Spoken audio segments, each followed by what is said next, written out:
Thanks for tuning in to another show in the Next Reel family of film podcasts. Want to skip those ads and get early access? Become a member at truestory.fm/join and discover all the other great perks that come with it. Welcome to CinemaScope, where we crack the code and unlock the secrets of cinematic storytelling. I'm Andy Nelson, your guide on this thrilling journey to bridge film genres, subgenres, and movements, ultimately deepening our understanding of them all. Today, we're diving into the high-stakes world of the heist film, a subgenre that has captivated audiences with its clever schemes, daring escapades, and charismatic criminal minds. Join us as we unravel the key elements that define this exciting subgenre, from the meticulous planning and nail-biting suspense to the iconic archetypes and the allure of the perfect score. We'll investigate the origins of the heist film, exploring its evolution over the decades, and examine how it has influenced and been influenced by other genres. So grab your gear and get ready to join the crew, because we're about to embark on a pulse-pounding journey into the heart of the heist film, where the stakes are high, the plans are bold, and the payoffs are unforgettable.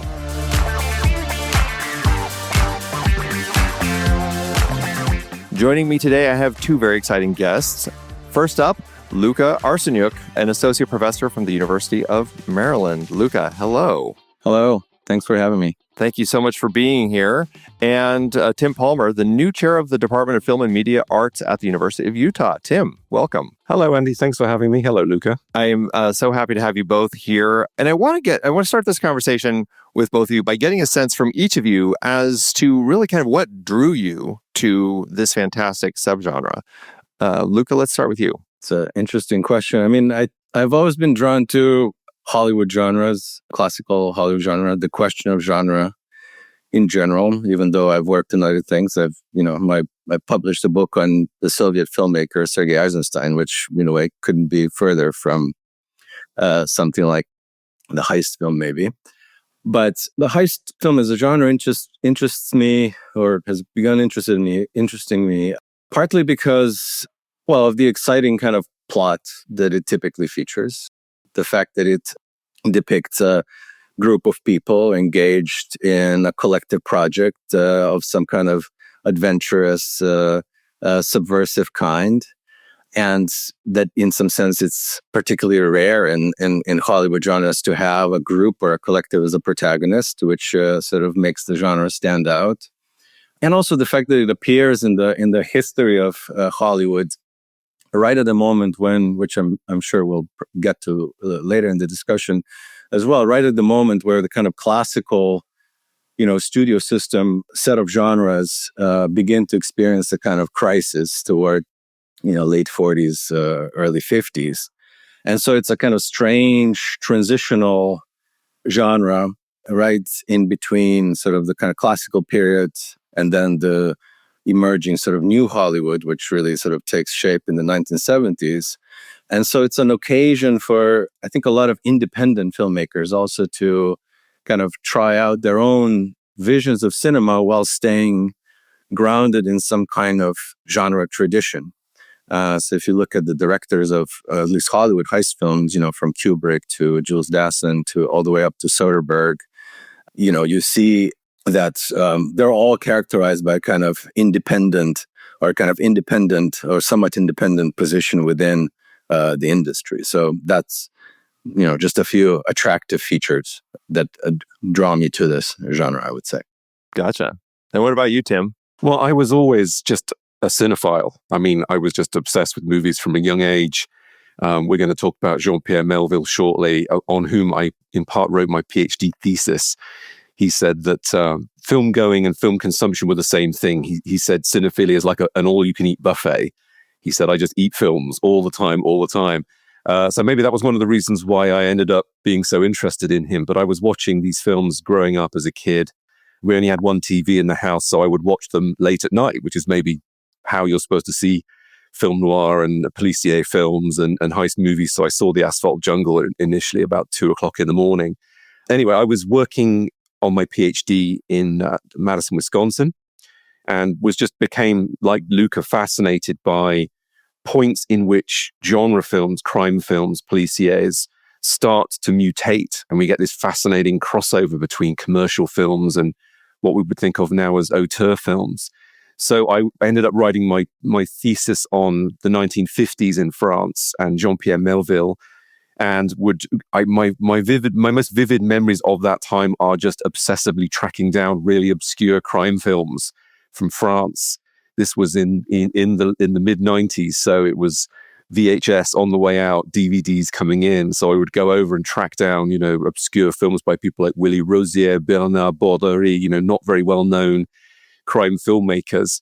And this is kind of a heist moment. Looking back at that now, as you asked, Andy, I remember one particular research trip where I was just literally filling my suitcase, heist style, with as many of these movies as I could get. And I went through French customs in Paris. And obviously I was behaving in a shady manner, as academics often do. And a customs officer stopped me and asked me what the purpose of my trip was. We were talking in French, and I think I must have hesitated in my second language. And he asked me to open my suitcase, and I did. And all these crime movies spilled out, dozens and dozens of these things. And I thought, this is a very odd moment to have here. Yeah. But then the customs officer himself said, "Oh, I recognize these movies. Oh, Melville, I know that one." And actually ended up giving me recommendations of his favorite crime films from the 50s. So, Wow. And, I'm European American and have spent my life shuttling between England, France, and North America, where I live and work. So that conversation has always fascinated me.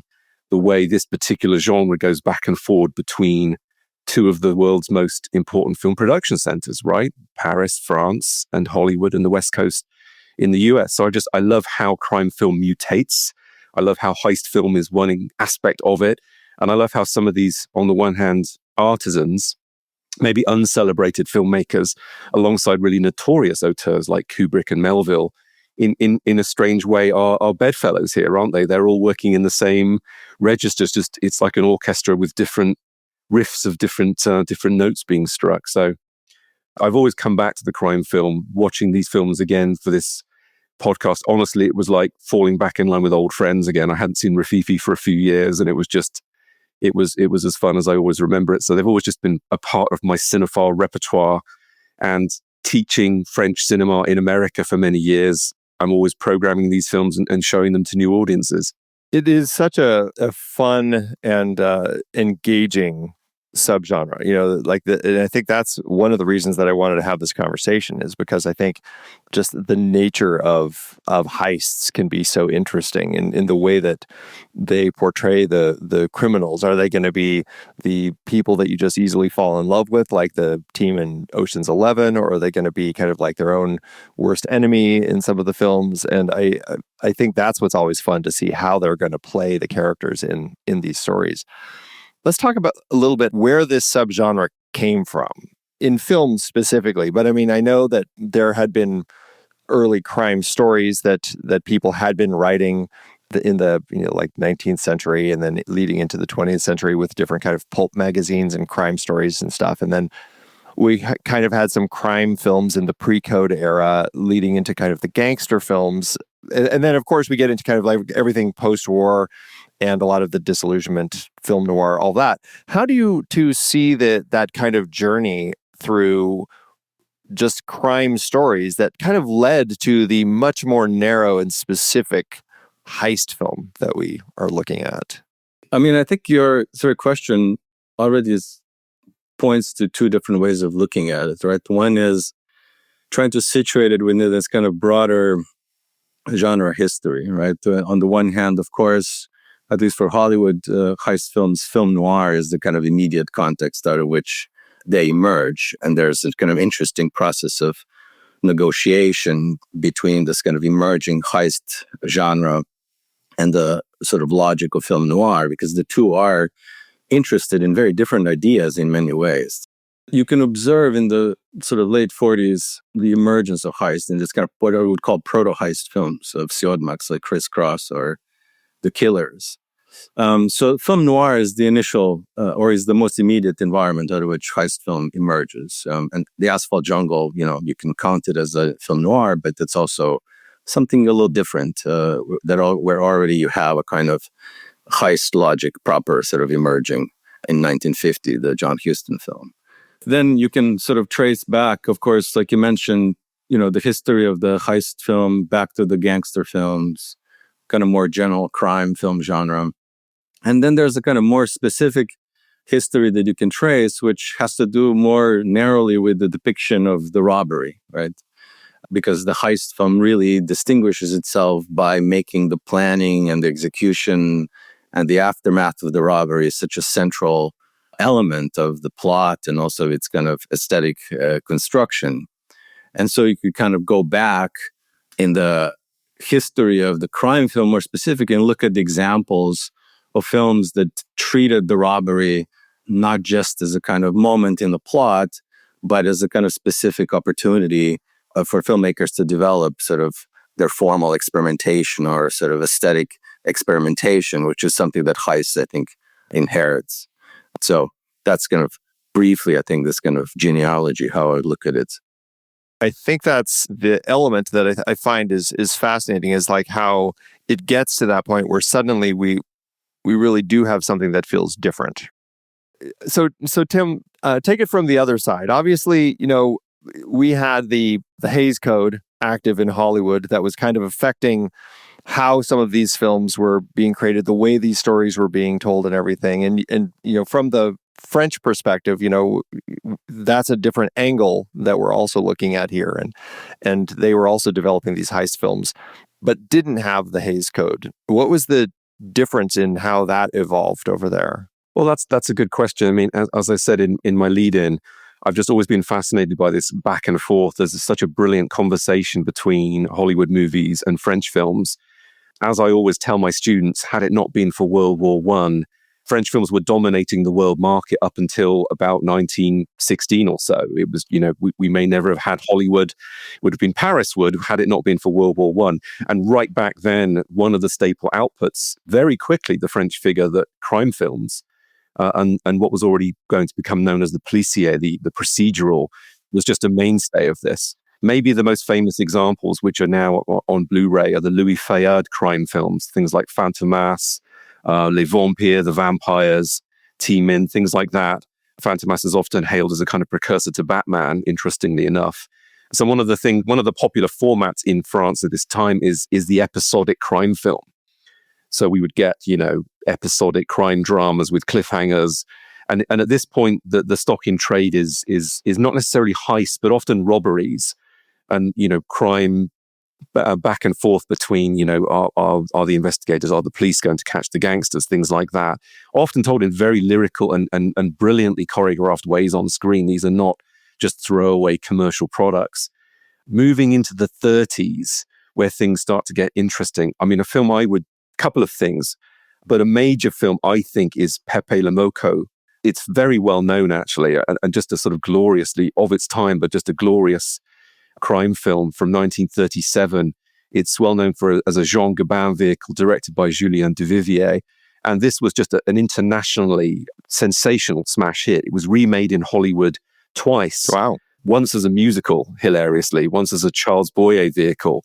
And this is where I think we start to see the French contribution of what were known as poetic realist films. Certainly, you can call them a precursor to film noir, but I think of it as a back and forth between the two centers, and Duvivier would work in both England and Hollywood as well. And Pepe Le Moko is about a sort of gentleman kingpin in North Africa held up in the Casbah, and he has fled Paris. He's an expert cambrioleur, burglar, cat burglar, but we never see him carrying out any crimes because that would be too vulgar. Instead, he sits up, holed up with his friends. Everybody adores him. The police are enraptured by him. The inspector, Slimane, worships his every step, and he's safe there. But as soon as he leaves, he can't get out. He's captured. So the beginning of the film, he's done a heist, but we don't see it. We see the jewelries that have been stolen. So it's one of these aftermath of heist films. And I would say, Pepe Le Moko is maybe best remembered as Pepe Le Pew, the Warner Brothers skunk. How is that? Who's not maybe aged so well, but that's one of his many descendants. It's just like the shadows of Pepe Le Moko are everywhere. Fascinating. So alongside that international crime film hit, which is sort of an embryonic, I like Lucas' term, proto-heist films, you're getting things like Georges Simenon, the well-known crime novelist who wrote hundreds of novels. John Renoir adapts him for the first time in 1932, Night at the Crossroads. Again, we don't see a heist, but a robbery has taken place. It's about Maigret, the infamous Jules Maigret, who's sort of a civil servant crime investigator. He's not like Sherlock Holmes. He's not aristocratic, figuring out where the loot is stashed. And it's sort of a wonderfully shot Renoir film. No one really remembers that among his works. Everyone goes to, Grand Illusion or Rules of the Game. But again, it's successful. It founds his career. And it's part of this sort of hotbed of crime film where elegant style, I would say visual style, you can see the influence, the chiaroscuro lighting, the sort of web, mise en scène, the criminal network, police, gendarme, and expert gangsters who are inevitably undone, pitted against each other. You mentioned that censorship as well. Already we can see there's parallel here, but there's some divergence because French films, I would say then and now, they are more graphic about, and we saw this in the 50s as well, references to drug addiction and vice, prostitution. It's much more emphatic and candid, even, nudity in the 30s and 40s and 50s versus Hollywood. So the crime and the milieu, the environment on screen is a little bit more graphic. And I would say the biggest export maybe around this time, maybe the way the French films speak to what were then in the 40s become our classical film noir, and from there, the heist. The great classical director in France, Pierre Chenal, said, and this is sort of an infamous line, he says, it's atmosphere, literally, beautifully rendered underworld environments like in Pepe Le Moco, the Casbah itself, filthy but beautiful, ornate but decadent, these wonderful criminal environments where all our protagonists live and as they are eventually undone. So I think of them as sort of parallel environments. We've got the film noir coming in the 40s, who would sometimes, some of these makers who would lift setups entirely from French films. I mentioned Pepe Le Moco was remade twice, but you can see the influence stylistically very clearly. And again, proto-heist is a good way of putting it. The aftermath of a burglary, it's unraveling. The tragic flaw of a hero, typically played by Jean Gabin. Popular crime literature as a backdrop to this. It's poetic realism in France, film noir in Hollywood. They're very similar, and they're sort of fishing from the same pond, I think, sometimes. It's interesting because, one film, a much more recent film that's often included in the heist film genre is Reservoir Dogs. But like you're saying, it feels like it fits more with that, where it is kind of like a post-heist film and it's dealing with the aftermath, right? Right. Which is almost, in a way, it's almost its own little sliver of a subgenre within the heist film, where we don't see the heist, but we get to see all of the repercussions and everything they're doing afterward.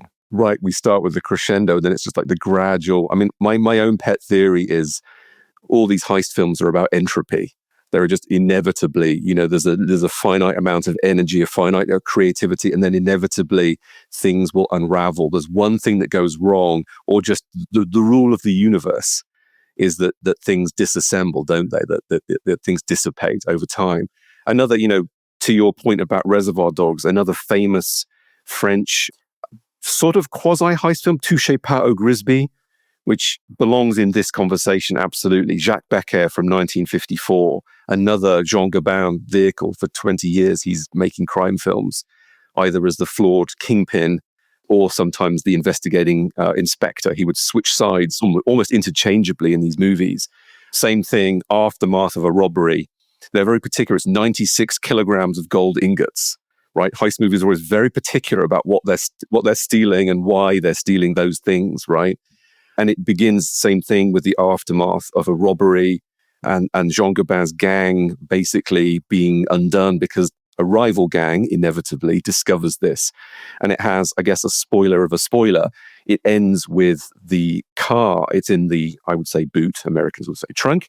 The gold ingots are stashed in there, and the car in a shootout explodes, and we see this just sort of glorious shot of the back of Jean Gabin turning resignation on his face, realizing as the police are arriving, he has to go.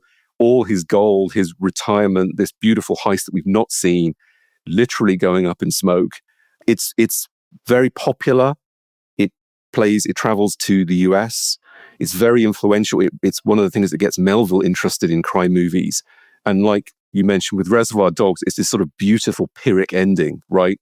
The Pyrrhic ending of the heist movie of just, you win, you do this glorious thing, and then entropy into everything unravels, and you're left with this disaster, but a beautiful disaster. Yeah, right. Exactly. I think all of this is, leading to, I guess, the next part of the conversation I want to have, which is like where this really fits into what I always call the cinematic family tree. It's part of the larger crime genre. We've got law-breaking, moral ambiguity is kind of a big part. We've got, as we're just discussing, kind of consequences and everything. And it's definitely distinct from other crime subgenres like the gangster films or detective stories. Although, interestingly, as we're saying, there are times where the detective story kind of melds into one of these stories, or the police officer, following them as much as we are sometimes following the criminals. But I think it, in some ways, where it falls different from other crime subgenres, and I guess we can argue about how this works, but it focuses generally on a single heist, right? Like that's kind of like one thing we're mainly following. And really the emphasis is on the actual planning, execution, and aftermath of that heist, with kind of an ensemble cast. They have specialized skills. So that's kind of like what I see where it fits as kind of its own subgenre.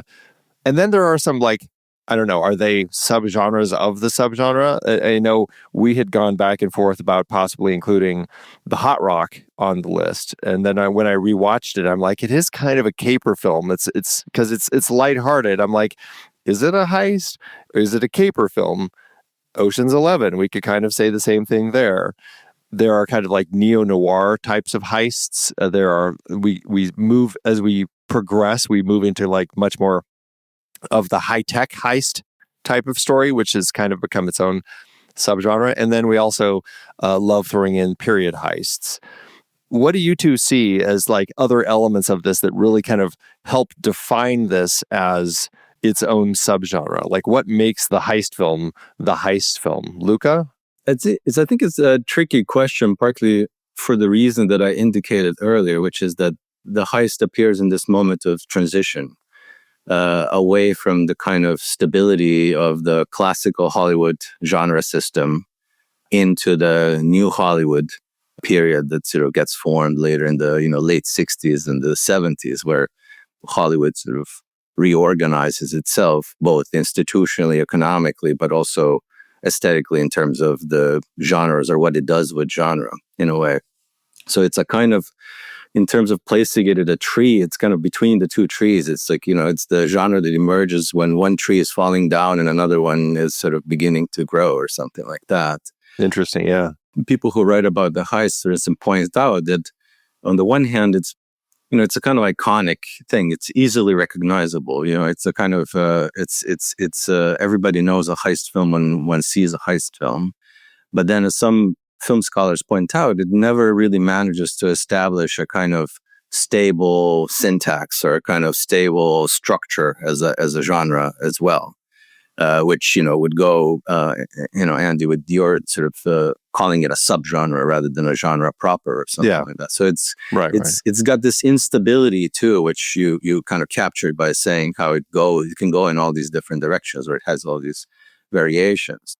So maybe I'll just, one genre that I think is adjacent to heist, or that one should think about in relationship to heist. It's not necessarily part of the larger crime category, but I would say that, for instance, the war film, in particular the World War II war combat film, is a kind of genre adjacent to heist, or it's, I think, useful to think about it in relationship to the Hollywood heist emergence around 1950, because the war film and the war combat film share something with the heist, which I think is fundamental, which is the group as the protagonist. You don't really get that in the crime genre so much, which are typically more individualistic narratives. And so I think that there's a certain one way to think about the heist is a kind of synthesis or a kind of cross-fertilization between crime, film noir genre, and the war film or the war combat film, where you could compare the heist collective, the heist group, the group of thieves, as a kind of platoon, basically, that, they're a group, they're a collective, their action involves entering the enemy territory to perform some kind of impossible, seemingly impossible, heroic action and so on. And that would be another dimension of this kind of instability or the kind of inherent hybridity of the heist film, I would say. I like your word instability is good, Luca. I think that's exactly right. I mean, I would maybe even put alongside it the word permeable. I think one of the appeals, I mean, as I mentioned in France, and this is obviously true in America as well, we've always had crime films. I mean, they've always been just the backdrop of the commercial sector. There's an insatiable appetite for them. And I'm never, as a film historian, I'm always curious with commercial cinema's crossover with more art house cinema. And I think, I mean, the two leading examples, two of our notorious band here, Kubrick's The Killing and Bob the Gambler by Melville, I mean, parallel moments in evolving industries, as you mentioned, Luca. I think one of the things that draws those two, Kubrick at that point in New York primarily, moving to Europe eventually, and Melville in Paris, but obsessed with Hollywood. I mean, he's an American in Paris. They are both looking at the crime film as it's newly popularized, and they're looking at these, I would say, hot-wired conventions by that point. Andy, you mentioned the Hays Code, crime must not pay. Well, it does, but only in the short term, right? And it leads to this spectacular unraveling. And you've got sort of classical continuity, and think of this as just like classical screenwriting boiled down to a sort of perfect commercial formula. Notice by the 50s, we're referring to the quote unquote characters in heist movies by just their job title, the hoodlum, the safecracker, the sharpshooter. And sometimes Melville will even just not even have actual human names. They're just roles. So on the one hand, the commercial aspect is boiling down to this sort of perfect balance. But if you think of commercial cinema like a kind of orchestra, what proto-auteurs like Kubrick and Melville are looking at is how can I fetishize or bring out or stylize certain aspects of that repertoire, one of which obviously is the robbery act itself. How can I make that more flamboyant? That's the set piece, the literal and figurative showstopper, right? And in so doing, make my fingerprints clear. Francois Truffaut of the new wave to come, who are looking on at these films in France and Hollywood very closely, and seeing in them the means to individual self-expression. So it's like there's a tipping point. There's the commercial viability of the genre. These are films you can make cheaply and quickly. There's a built-in audience for them. And then in enter stage left, Kubrick and Melville, I can stylize, right? I can fetishize aspects of this. When Melville's voiceover comes at the beginning of the, beautiful film Bob the Gambler, and I won't do the voice, but voici le record, that the bass, the booming Melville tones there. It's like, it's my film. I'm the auteur. And crucially, I know what's going to happen, as frankly do most of the audience by this point. But same thing with Kubrick's stylization. Some of, his visual style on screen is very aggressive foregrounds, flamboyant point of view shots, longer takes sometimes. You can see someone who is self-consciously saying, I want people to notice me. I'm the maker here. And the French New Wave would come to say, these are auteurs. This is, quote unquote, important cinema. This is where commercial film recedes and high art begins. But it's right in the cutting point of heist films here, which I find fascinating. And it's a way in which you can see genres in many different ways, genres and subgenres. I like your point of family tree, Andy. But it's a way in which as well, for the enterprising cinephile filmmaker who wants to be like Alfred Hitchcock by the 50s, well, I can do it in a single film because I can take the crime film, I can stylize it. And you could just see heist films are useful because I can make that point so stunningly idiosyncratic. Again, think of that, the shot in silence with just score, the hypothetical flash forward of the heist at the Deauville Casino in Bob the Gambler. And you can see this is Melville asserting his credentials as a self-conscious, self-reflexive filmmaker, but it's also popular materials. He's just raised the intensity. Going back to my orchestra analogy, he's just got one section of the orchestra playing a lot louder than all of the other ones. So that set piece moment, the heist film, the pleasures of this, I can just take away some of the other elements and just foreground that. So I'll give you 15 minutes, 20 minutes, the Rififi, the famous sequence there. So it's sort of it's a perfect backdrop for an enterprising new generation. Like Luka said, classicism, studio filmmaking receding, independent auteurs, more flamboyant cinephiles emerging. It's sort of a changing of the guard moment here, and we get these just wonderful films that are just generic, but not generic in a fun way. It's funny, the way that you were describing that made me actually think of like the criminals who actually performed these robberies and the police, and how the criminals are always having to be more creative to come up with something that can get past whatever new technology is out there, whether it's a new safe design or new alarm systems or different security types of patrols, whatever the case may be.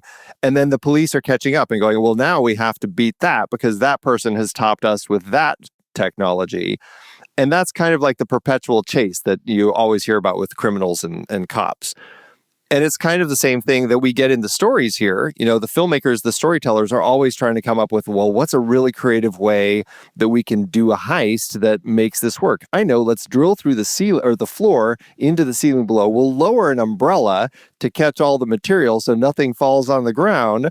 Like, it's just genius. But then it's like, well, now they're going to come up with solutions for that. So then by the time we're getting to things like Inside Man, it's like, I know, let's build an entire new back wall of this room so that we can actually hide somebody in here for weeks.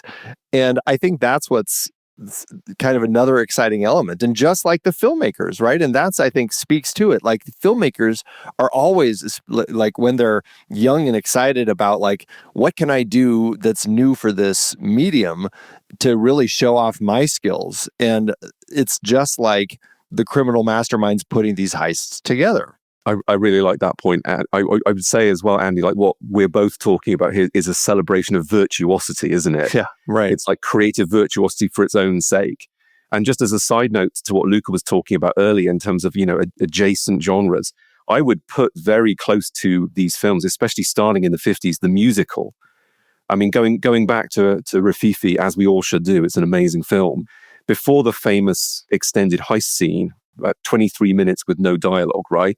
Just before that starts, there's a performance of the song. Rififi is a song. It's many things. It's a slang term for a sort of a scuffle or a ruckus, but it's also a song.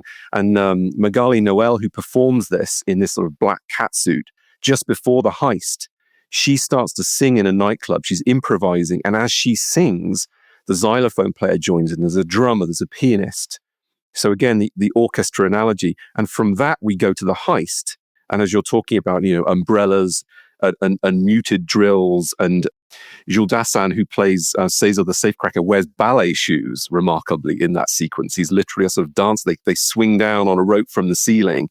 It's as if the film is blurring a musical number with glorious silhouettes on the wall. The first time we see Magali Noel sing, sort of proto James Bond sequence there. Musical performance, virtuosity, everyone like an orchestra improvising, joining in their roles, playing an instrument, cracking a safe. And as you're saying, Andy, it's all about keeping ahead of new technology.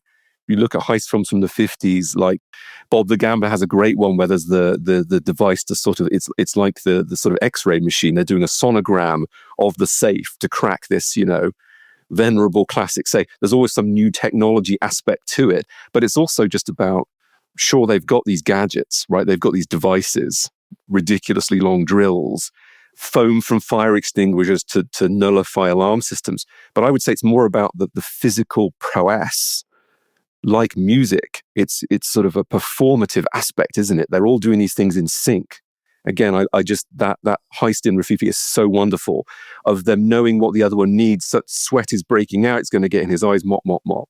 Right? It's like surgery, another analogy. Yeah, sure. But they're all doing these roles in perfect alignment, one step ahead of the law at that point in this, crescendo set piece, like a song.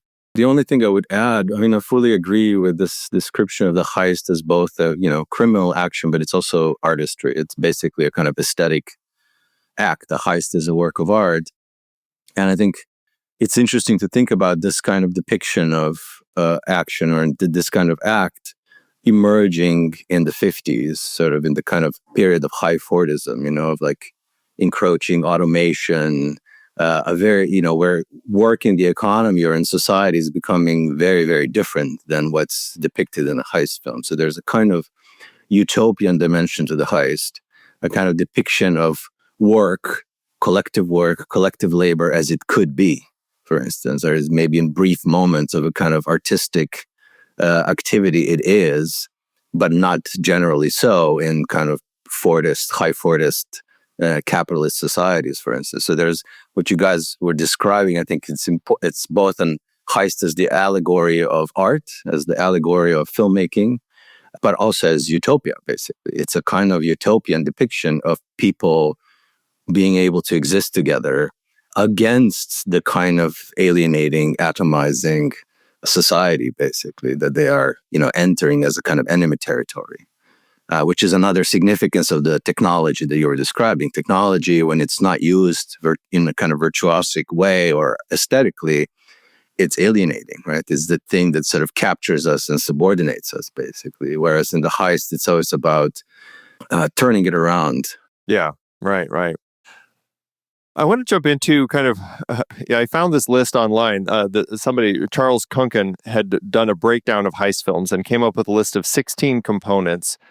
I just wanted to kind of go through these as far as like how important we think that they are to the heist film subgenre. I think it's an interesting list. Some of it, I think, makes more sense than others, but I just wanted to get a read as we try to figure out like what is it that really is kind of making a heist film. So I'm just going to read through this list and then we can chat about it. So number 1, a story about a single score. We've already talked about that. Number 2, the perpetrator is the hero or the protagonist of the film. Number 3, the hero always wants to steal things. Number 4, the heist must be a success. Number 5, the hero gets the want and the need. Number 6, there's a twist ending. Number 7, recruitment of the ensemble. Number 8, the ensemble has interesting eclectic expertise. I like that one. Number 9, collection of heist tools are scattered throughout the plot. Number 10, the target is personified. That's an interesting one. And number 11, the cat is personified as far as like the cat and mouse game that we're creating here. Number 12, there are iconic scenes. Number 13, there's a clever and interesting heist sequence. Number 14, there's a good enough B plot. Number 15, characters we love. And number 16, part of the plan is hidden from the audience. Now, I think specifically, Charles talked about using film, specifically, I think Ocean's 11 and the 1999 remake of the Thomas Crown Affair as kind of the two specific ones that he used to kind of put this list together. But I think it's an interesting starting place for this. So how does this play for you? Are there items on here that you feel are absolutely essential, or the things that you say, I don't think that's quite as critical? I think mostly, this makes sense. I think a couple that I would have some questions about maybe this idea that the heist must be a success. I mean, because I think in some sense this excludes the noir heists of the 50s and the examples that also Tim was talking about earlier. Films in which the robbery itself might be a success, but the problem arises precisely when the object needs to be circulated, which I think is a very kind of interesting dimension of the heist genre. This idea that the robbery produces or comes up with this object of a kind of exceptional value that's too much in some sense. It can simply become an object of exchange again and leads to a kind of tragic downfall of the robber. So the question of success and failure, I think the genre thinks about it in more complicated ways, I think, than simply saying it has to be a success or not in a way. I think you could even read the heist genre as trying to pose the question of success and failure in more fundamental, sort of more radical ways than we typically tend to understand those terms.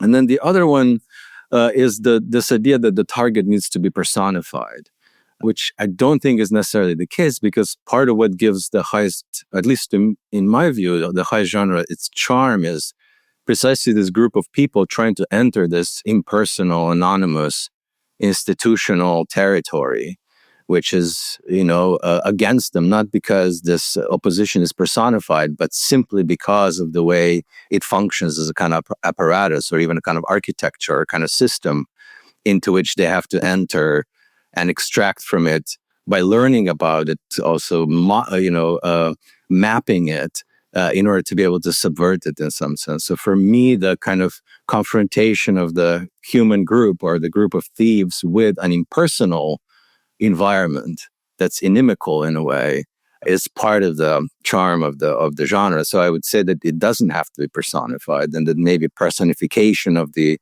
enemy or the kind of the villain figure in this case in the heist genre is maybe at times also a weakness in some sense. So I would say, so those would be the two sort of conventions here that I would maybe question or sort of raise as a question. Gotcha. I like these conventions. It's always fascinating when people try to map it out and say, here it is, this qualifies.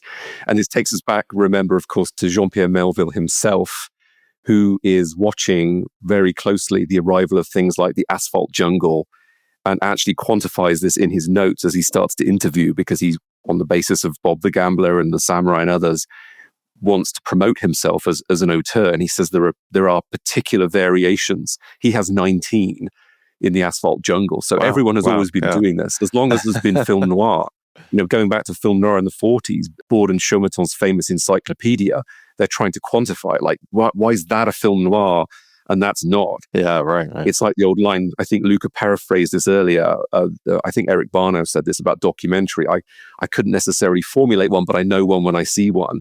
It's a little like this here. I would maybe add to some of these, I think there's a gendered aspect to it as well, which we've seen with newer films. Widow's most iconically maybe of finally that being inverted in contemporary films of female-centered heist films. They are about male community. Sometimes you do see there's a bit of a bedrock of some misogyny back in the 50s, but it's about male community. It's about a tragic flaw. It's about one tiny error that with my entropy aspect, one thing that leads to the unraveling, like in Rififi, César has this weakness for women, which is another recurrent refrain. So when they're exiting, the jewelers there, Mappin and Webster there, he gets one ring that will identify where the diamonds have come from, and the whole, again, entropic unraveling begins. So one of those male characters has to break that group dynamic typically, right? They'll let slip something, they'll divulge it maybe to a duplicitous woman, female character, and then the community essentially turns on itself. So there's a gendered aspect to it as well. I'd also say, I think one of the things for me that really as far back as, and this starts in the 50s and has never really gone away in heist movies, for me, they are about capitalism. And looking back at this timeline, right? Asphalt Jungle 1950, Rififi 55, Kelling and Bob the Gambler 56. In France, and this is true in America, this is an economic boom period. Right? In France, they call this the 30 années glorieuses, the 30 glorious years in which economic prosperity nominally is up, right? The economy is growing in France every year for 30 years in a row. The question is, who's seeing that money? And the backdrop of these police series is often these sort of marginal areas. Maybe it's New York City. It's certainly Northwest Montmartre in Paris. People who are not feeling those benefits, right? So it's about capitalism. It's about the desperation of people who are driven to the precipice, or their fatal flaw is they can't stop. They need one last robbery and then they can retire, like Bob or Tony. So it's sort of boiling down that, like, I must have money. One beautifully engineered thing, get rich quick. I'll see the benefits that the 1%ers are enjoying by the 60s and the 70s. And obviously it never works. And I think maybe part of the backdrop of this, as well as the viewer's role, we are enraptured, we're delighted by the prowess, by the crime virtuosity, but maybe there's an aspect of, how shall I put it tactfully, enjoying the unraveling as well, right? We enjoy the rise, we enjoy the fall, I think, as viewers. So I guess there's some aspects to the dynamics, the plotting. I guess, in sum, I think heist films, like most venerable genres like westerns, like musicals, although crime films and heist films have had an even longer archaeology than those, it's fluid. It's a continuum. You could say, here's a crime film over here, here's this is a heist film over here, and there's a lot of connective tissue. So it's fun to plot them out, but I never think you quite nail it, because you can always think of an outlier. There's always some rogue film that has some aspects, or frankly, there's someone like Kubrick or Melville plotting, thinking, I've seen all these movies, I'm going to cite and draw on them, but I'm going to put in one element you've never seen before. Like Bob the Gambler, the director will comment and interject and say, here's how the heist will work. And then, oh no, actually bait and switch. It's this other thing they're doing instead, right? So it's never stable. Yeah, that's an interesting point, and I think it's valuable. And again, going back to what we were saying earlier, like that's part of what we want to see as an audience is like, what is the new thing that is going to be injected into this story that I haven't seen before? Like that's such a key part of it, and I think that's one of the things that always makes them so enjoyable to watch is to see. Like, how are they going to get away with it this time? How will Danny Ocean steal from 3 casinos? You know, it's like, it makes that whole thing play. And I think that's part of the magic of why we like to watch these films. And I think why filmmakers like to tell them, because it's like this puzzle that they're all also trying to put together. And like, how can we write this in a way that actually kind of makes sense? You know, I mean, I know like when you look at Michael Mann, he's like, I'm going to talk to the real criminals and show it how they really do this, you know, and so we're getting kind of the real version of it. But then you're also seeing other people coming up with stuff that's just like, yeah, let's steal this giant mechanical thing that will knock out an entire city because that's going to be a key part of our plot. And you can get pretty fanciful with some of the elements, but I think, you know, they write it in a way where we buy it. And I think that's what makes them so much fun to watch. I want to, over this next part of our conversation, we're going to talk about our 10 films that we have here. And I want to use this as an opportunity to look at kind of the evolution of the heist film from kind of what we're calling like the essentially the origins, like Asphalt Jungle, Rififi in the 50s, leading all the way through to today. Over the course of this conversation, we are going to be discussing 10 films that, you know, we've kind of put together as a list that are great examples of a heist film. Again, far from a complete list. There are many other ones out there that are worth watching. Both Tim and Luka have provided additional lists that I will include in the show notes of other heist films that are worthy of checking out. For the conversation, 5 of the films will be part of the main show, and the other 5 will be included in the member bonus conversation. The 10 films we're going to be discussing are The Asphalt Jungle, Rififi, The Killing, Bob Le Flambeur, Le Cercle Rouge, The Taking of Pelham 1, 2, 3, Thief, Ocean's 11, Inside Man, and Widows. If you'd like to hear the full conversation and learn more about membership to the Next Reel family of film podcasts, visit truestory.fm/join. That's truestory.fm/join. Okay, so let's jump into the 1950s. Establishment of this subgenre with The Asphalt Jungle in 1950, Rififi 1955. We also have moving into The Killing in 1956, Bob Le Flambeur in 1956. We're really starting to see these films taking place. And again, film noir, very much an influence of what's going on with film noir and post-war disillusionment. And I suppose you could say, like, there's a sense of realism at this point with the way that they're being portrayed. Let's focus on The Asphalt Jungle first. Just a quick synopsis. 1950, directed by John Huston.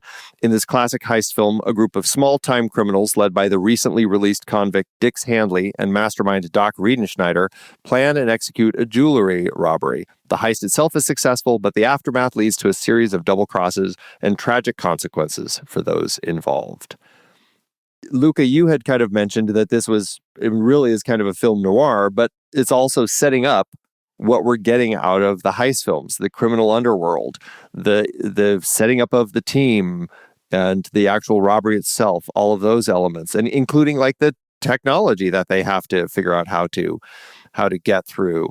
What else about this film really kind of makes this stand out, like saying, hey, I am making a mark here as something new?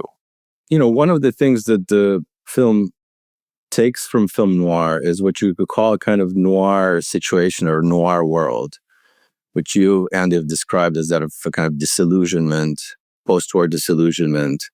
Or you could also think about it as, you know, it's in the title of the film. It's the Asphalt Jungle. It's this kind of world in which social bonds are dissolving, basically. It's a kind of world of war of all against all. And one of the questions for the heist becomes, how might some kind of collective project be possible in that kind of world? And there's going to be remarkable solidarity that emerges between the two protagonists, Dix Handley and Doc Riedenschneider, who come from very different environments. They're very different contexts. And yet, in the context of the heist, there's, for a brief period of time, a kind of bond that's formed against the background of this noir world in which social bonds are dissolving, which is a world that's basically a jungle. But I think that what distinguishes it from film noir is the fact that you have precisely a kind of group protagonist, right? The film noir is traditionally focused on an individual protagonist who undergoes a kind of encounter with fate. Something in their past has happened that's too much for them to bear, or that comes to haunt them in the present and eventually leads to their downfall. And Heist really does not play with fate in the same way, which you can sort of notice by the fact that the heist films, even noir heist films, largely drop the kind of famous element of the film noir, which is the voiceover narration, the kind of backward-looking voiceover narration, which really is not so much part of the heist film as a genre. Even when the voiceover appears, it's not exactly the same kind of voiceover as you encounter in film noir. So there's a different notion of, first of all, there's a group protagonist, and there's a different relationship to chance and contingency than that of film noir, which sort of inscribes chance and contingency, the accident that happens that makes everything unravel under some kind of larger category of fate, basically. In the heist, you have a much more direct encounter with contingency as pure contingency, pure chance, pure accident. It's a probabilistic universe rather than a kind of destiny-driven universe that you still find in film noir, for instance. I mean, clearly this is a game-changing film. We know this because Jean-Pierre Melville tells us it is. In his history of American cinema, he says this is the moment when everything crystallizes and it becomes this sort of motherlode text for Melville and so many others. I mean, genuinely, this is one of, I mentioned Pepe Le Moco, but you look in film history, your family tree again, Andy, it's like this is one of the most influential films of all time. It really is. I want to just move 2 years earlier to it, just as an aside. Yeah. John Huston's preceding film, 1948, The Treasure of the Sierra Madre. Yeah. Another sort of classical film. Humphrey Bogart, Walter Brennan, and Tim Holt. And it has this very famous ending, if I may spoil the spoiler again, in which it's shot in Mexico, because the backdrop here is independent productions, more location shooting in the US, so we can go out on the streets now, increasingly in the late 1940s onwards.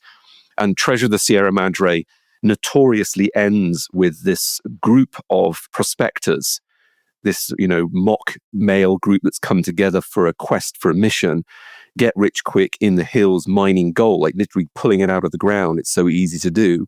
They turn on each other, jealousy intensifies, tragic flaws amplify, and the film ends with a rival gang stealing what they've done, their gold dust, opening it up, and what just wonderful American cinema shot. The gold dust flapping away in the wind, lost forever, and they think it's just dust. Yeah. And famously, the group fall around laughing at the sort of hideous irony of all this wasted, beautiful action come to nothing. And this, again, Pyrrhic ending, which I think just underwrites a lot of John Huston's work and certainly informs the Asphalt Jungle and the heist film Forever After. So that's not a heist film, but it's the same action. Come together, flawed male community, particular skills combined. Together they are everything. Divided, they fall apart. And this sort of flamboyant finale in which it's all, literally up in smoke. Yeah, right. Also, as well, just picking up on something that Luka was saying about these films' really ambivalent attitude towards cities. The consensus is that no one really knows where the Asphalt Jungle is shot. It's an unnamed, probably Midwestern city. It seems just all cities and none at the same time. And again, I'm just looking at endings, particularly with no disrespect to those who haven't seen it. It ends with Dix going back to his childhood horse stables, which is this extraordinary moment. Rural backwaters are seldom glimpsed in film noir, seldom in heist films. And it's this idea about, this is also about, I mentioned the economics of these films, about the growth of cities in the 1950s, increasingly populations who were urbanized, working sometimes anonymous, quite unfulfilling jobs. In this film, like I think all of its descendants, we get these glimpses of quiet, rather humdrum lives being lived, of quite sort of, these are not glamorous apartment buildings. The mise en scène is quite decrepit. There's already decay in these cities. And then you get again this great ironic Houston ending. All I want to do is go back to my childhood horse farm, which of course I can't do. I go back there as, blood is leaching out of me, and I've got moments left dying on the ground as these horses, cavort around. Also as well, I just like one line I'd like to tease out, which for me is like, this is that motherlode moment of it, is one of these great supporting performances. Jean Hagen, we all remember her from Singing in the Rain, musical and Heist films, Neighbours again, of her alongside Dick Sterling Hayden. And towards the end of the film, as she's desperately trying, take me with you. I'll help you drive. We know he's bleeding out at this point. And Sterling Hayden turns and so many great performances he gives in this period. He's a sort of heist protagonist par excellence here. And she's facing camera, he's right behind her, and he almost in rage and frustration and just, I don't understand. He screams that, he says, I just don't get it. So there's this notion of why would a woman sacrifice for him? He has no conception that she loves him and just, wants to be with him. Can't see it, right? But it's absolutely impossible, right? And it's just this sort of gender incompatibility here. Jean Hagen's maybe about as good as it gets in these rather male-centric classical heist movies. But for me, that moment of just men and women are just, ships passing in the night at best, at worst, she will betray him in other kind of films. But that moment of just, we are speaking different languages. This is a male world and women are encroaching on it at best or destroying it at worst. But, you can go through the whole movie is just, there's so many lovely moments like that. Iconic distillations. I love as well, heist movies are about tragic flaws. They are, dare I say it, commercialist tragedies, aren't they? Right? Yeah, right.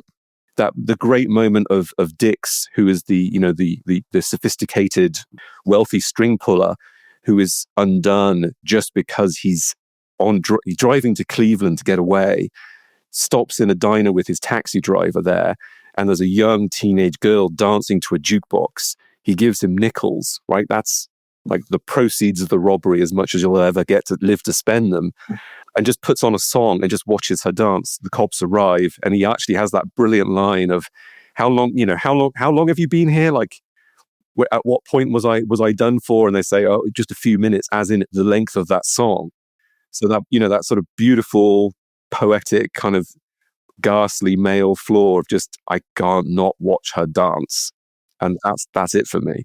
And it's just, dozens more. The Asphalt Jungle just has these wonderfully iconic, we'll see them reappear over and over again.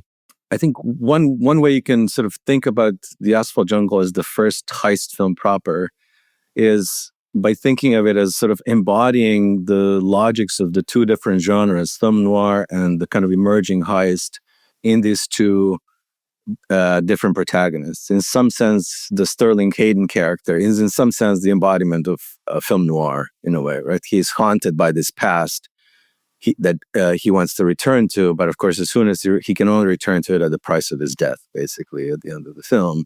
Whereas Doc Riedenschneider is the figure of the heist, the kind of mastermind crime figure who has a completely different relationship to his past. I mean, he tells Dix at some point, you can always go home, it's nothing, right? Basically, they give up this kind of nostalgic noir idea of the past and throw yourself into this kind of probabilistic adventure of the future. If you can, of course, Dix can't do it.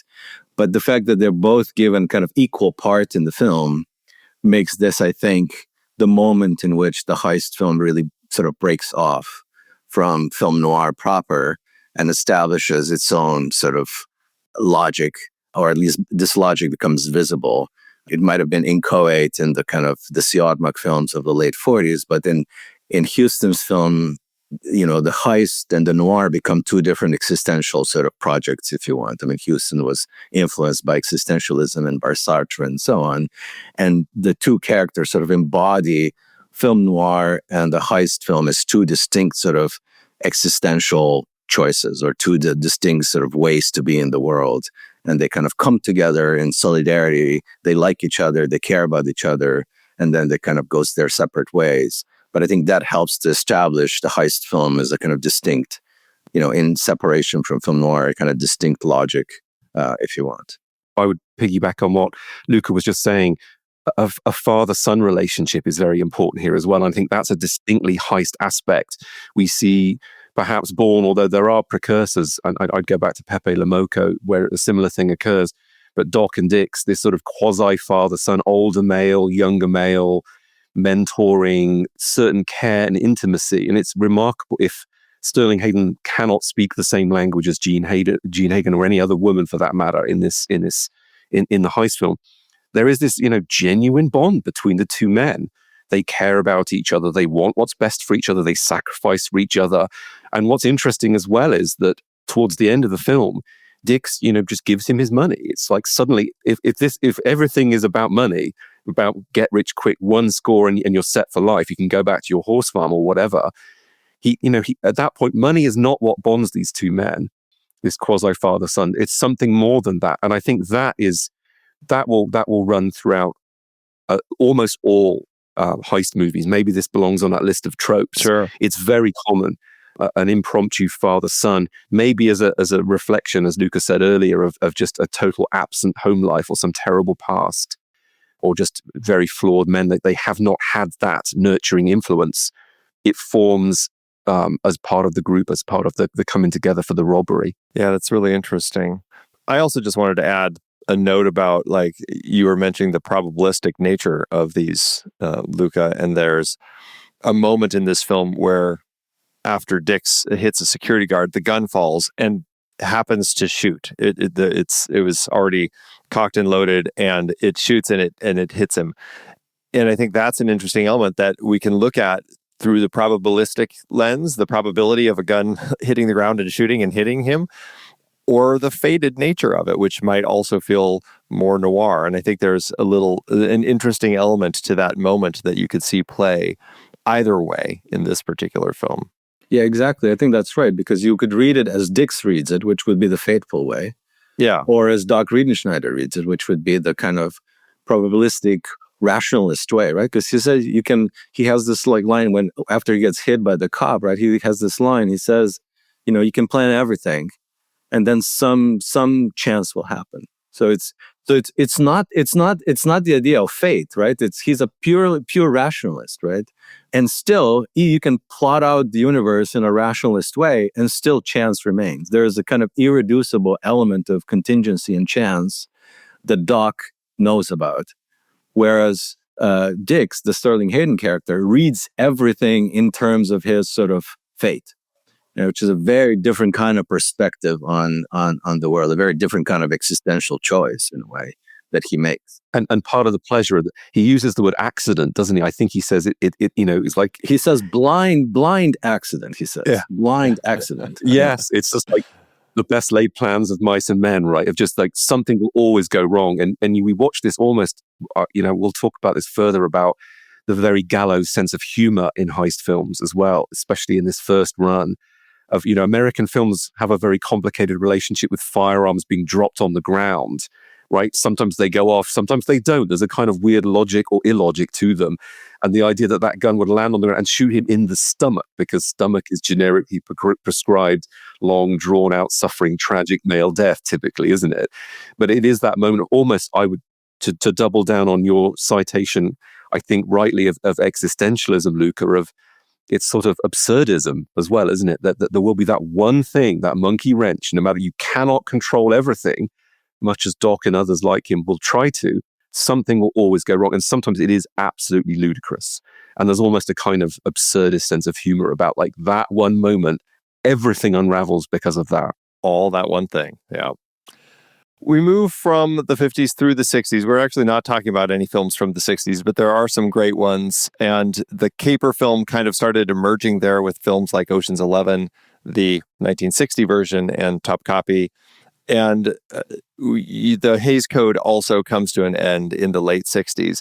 And that pushes us into the 70s, when we start getting some grittier and more violent sorts of heist films, which, again, reflecting kind of the era. Films like Dog Day Afternoon or The Getaway and blaxploitation starts getting into some of the kind of heist films you see in films like Across 110th Street. And again, we kind of continue seeing an expansion of them in different cultures and around the world. And that takes us right back to Jean-Pierre Melville. We're going to talk about Le Cercle Rouge from 1970. In this French neo-noir heist film, a recently released thief, Corey, teams up with an escaped prisoner, Vogel, and a former police sharpshooter turned alcoholic, Jansen, to plan and execute a daring jewelry store heist. As the trio prepare for the heist, they are pursued by a relentless police commissioner who is determined to bring them to justice. Here we have, a return on the list of Melville a few years later, bringing a different feel to what he's going to be doing with his heist film. What is this one doing differently that we weren't just seeing when we were just talking about Bob Le Flambeur? I mean, first of all, to say that Melville's canvas has expanded by this point. He's now extremely commercially successful. In the 40s and 50s, he is like Kubrick. He was working very low budgets, very harried circumstances, a very on-off mode of production, sort of guerrilla filmmaking style, you'd call it. So by now, in the late 60s and early 70s, he dies young. This is his second last movie. He's working with some of France's leading stars and international stars. This is part of his trilogy with Alain Delon, along with Le Samouraï, which is, again, I would put it in that bracket of one of the most influential movies of all time. Fantastic. Yeah. And he's finding large audiences. More than 4 million people paid to see Le Cercle Rouge when it came out. So that's 1 in 10 French people, if we assume one visit, saw this movie, which is, astonishing.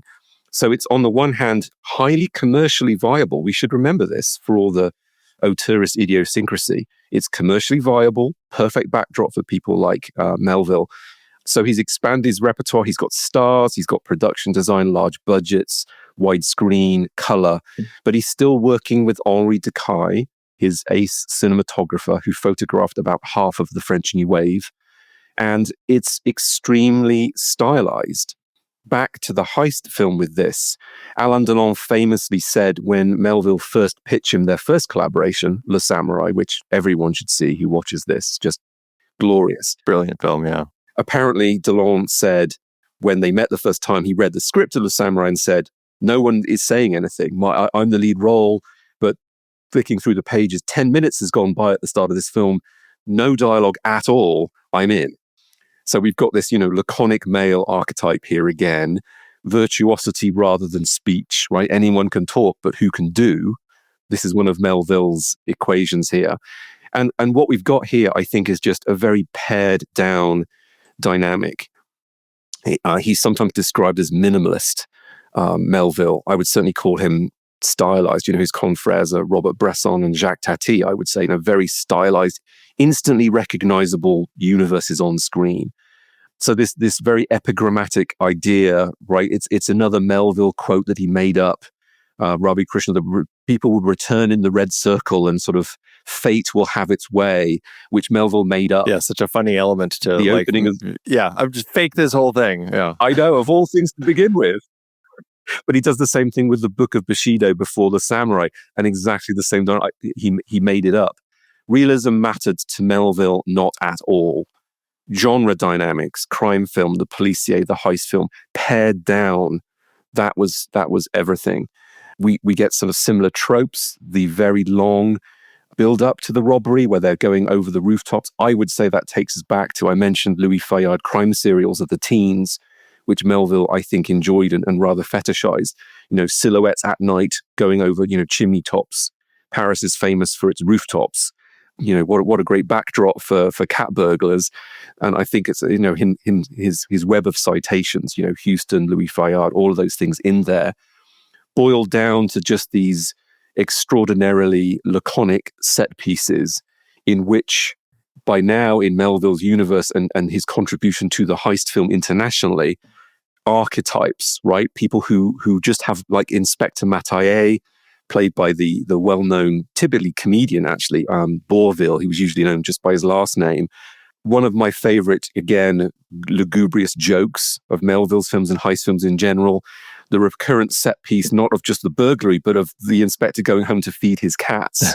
Those are Melville's cats. Oh. Melville always puts his life in his films. Bob the Gambler's, the enormous Cadillac he drives around, that's Melville's own car, tuned to hit Melville's favorite radio station, the American jazz you hear in Bob the Gambler. So it's these, little sort of played for laugh, vestigial, like, oh, the inspector has a life, right? Because he goes home and feeds Melville's cats. Other than that, it's all work, isn't it? It's just this innocuous course, sharpshooter, ex-con, fixer, and the inspector. And it's almost, personality doesn't matter. Dialogue is typically pared away. It's all these sort of strange set pieces in, again, Montmartre, La Pigalle as the neighborhood, Northwest Paris, sort of louche bars and the, bizarre stage shows. The women's costume changes, but the syncopation and the staging is almost the same. So it's very ritualistic now. I think this is Melville's main, the sort of new ingredient he adds to the brew here. The way he fetishizes action, but it's very ritualistic. Back to the joke of the inspector feeding Melville's cats, he does exactly the same thing. He walks the same way, light on in the same way, bowl down in the same way. And even the third cat who looks at the camera, as animals in cinema are apt to do, which I always find funny, it's exactly the same behavior patterns. So the point about preordained fatalism is down to sort of behavioral traits, doing exactly the same things. I'll just say one last thing as well. Another, just like the pleasures of these pleasurable commercial films that we love so much and go back to, and we get now on glorious Blu-ray reissues in 4K. The sharpshooter, the washed up Jansen, the sharpshooter who comes for one last action, right? Sort of quintessential heist moment, shooting the lock. I did research in Paris about this because you see on the lock there, the actual thing that's shot that gets them in, it says JPM. And I was like, that's got to be right, Jean-Pierre Melville, JPM. But apparently it's actually a quite popular locksmith in Paris. Oh, okay. But I stick to my thesis. It's another sort of Melvillian footprint there, isn't it? Like cats, like the recurrent casting. So again, of just heist films pared down to these set pieces, microscopic flashpoints, very precise staged commercial traits that are a kind of beautiful shorthand now. Everything is just like boiled down to its essence. With typically dialogue is almost redundant, right? Yeah, it feels very Melville. Like we certainly see that in a number of his films. Absolutely. I like this description of this kind of ritualism of the film. But then how do you make sense of this figure of Jansen, the character played by Yves Montand, right? I mean, who has the name of the great theologian from the 17th century, right? Who was a great theologian of grace, right? I mean, the idea that salvation, basically free will, is nothing. Salvation only comes from these moments of grace, where God intervenes, and you have this character of Yves Montand, who is the sharpshooter, right? Who basically he engages in the kind of ritualistic performance of the heist. He sets up his gun on a tripod, and then just before shooting, he takes it off and aims sort of freely. Does it himself? It's a moment of freehand. It's a moment of pure grace in a certain way, right? Which also, for a while at least, basically gets him sober in a way. It cures him of this sort of alcoholism and his fears. He's able to look into the dark void through that door in his house again, and so on. And I think there's also maybe an idea of grace in this idea of the red circle, right? This place where these trajectories of these different men sort of cross for a brief moment, and they are able to act as a group. They're able to engage in a kind of adventure, and then they go separate ways, or they die, or something like that. So, on the one hand, there's this kind of ritualization that, Melville has gotten the genre down to its kind of basic machinery, but there's this dimension, naming a character Jansen, the kind of theological dimension of grace, of the moment in which something unexpected intervenes, which is where the salvation lies, which is not something you can will freely, but nevertheless it happens. It happens here and there without your control, and in some sense, part of the heist is making yourself available for that kind of moment as well. Absolutely to all of that, Luca. And, grace is a great word. It's grace under pressure, isn't it? And it's this, one last glorious action. It makes me think of the ending of Le Samurai as well, where Alain Delon, again, Jeff Costello, pulls on white gloves and goes to enact his tragic fate, is shot but has no bullets in his gun. And I would say, popular cycles giving a sort of philosophical subtext. But Melville is also quite playful and impish about this. Like at the end of The Samurai, the last thing we hear on the soundtrack, which is also very controlled and intentional, one of the cops goes badum-tsh on the drum. So it's like a sort of like knowing joke almost about this as well. And it's both serious and playful, making these citations to genre, to philosophy, but also a little knowing humor about doing so as well, which I would fall back to Andy's point, very recognizably Melvillian, right?